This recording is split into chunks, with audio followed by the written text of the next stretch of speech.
హృదయం అహంతో నిండిపోయి కఠినపరచబడ్డ వ్యక్తులకి దేవుడిచ్చే హెచ్చరికలు కూడా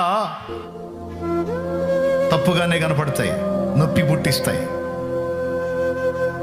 ఎవరి మాటలు బాగుంటాయో తెలుసా?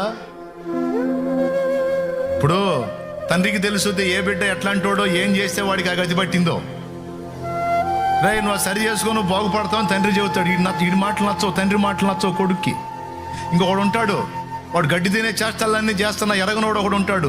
దేవుడు నిన్ను ఆశీర్వదిస్తాడు, దేవుడు నిన్ను దీవిస్తాడు, నిన్ను పొర్లాడించి నిన్ను మామూలుగా చేయడంటే హాయిగా ఉంటుంది.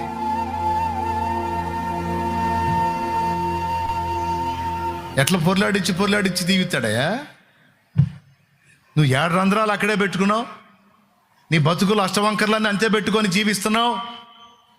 ఎట్లా జరిగింది అది?